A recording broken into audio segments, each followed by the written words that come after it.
Biasanya bank itu akan melihat cicilan kita berbanding dengan.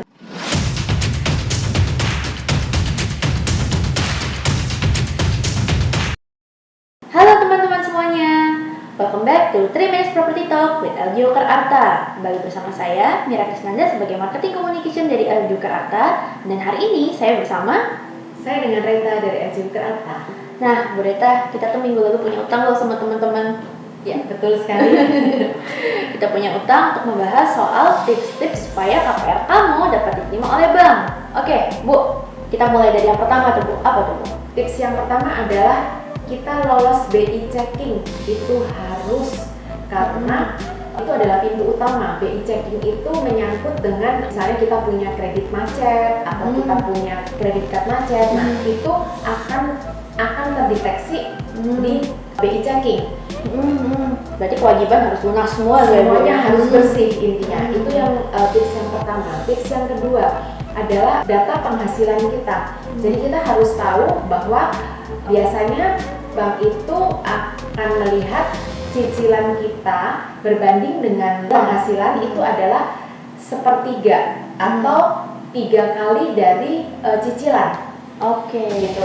Besarnya gaji kita adalah 3 kali dari cicilan KPR kita. Jadi misalkan ya Bu ya, misalnya 9 juta, ya gitu ya, gaji 9 juta berarti kalau misalkan mau cicilan yang per bulannya 3 juta gitu ya, kurang lebih begitu bisa gitu, atau 2 juta sekian gitu. Pokoknya nggak lebih dari 3 juta ya. Iya, betul.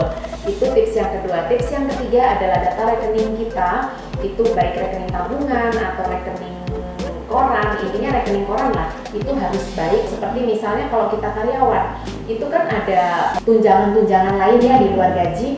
Nah, itu harus tercermin tuh di rekening. Berarti harus jelas semua ya, Bu ya. Betul.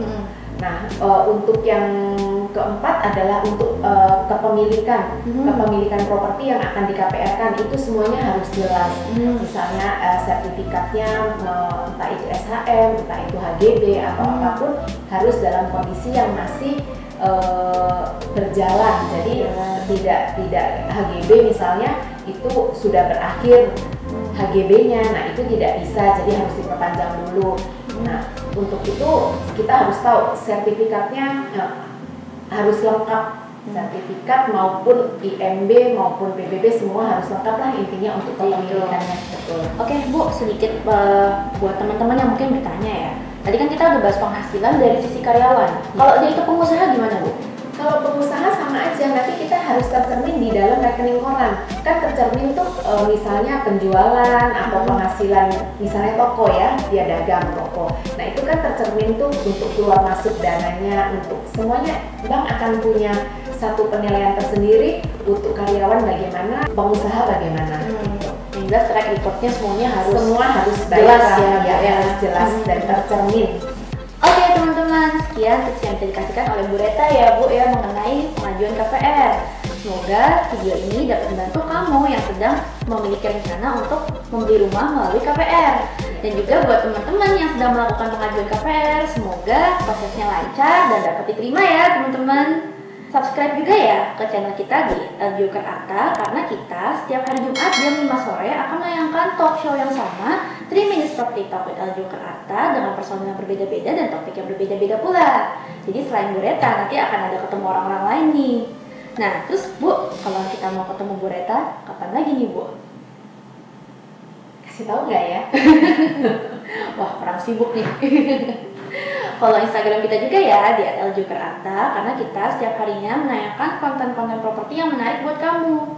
Dan bagi kamu yang mau request topik di talk show ini ataupun memiliki pertanyaan seputar properti, boleh ya WhatsApp kita yang ada di sini nih.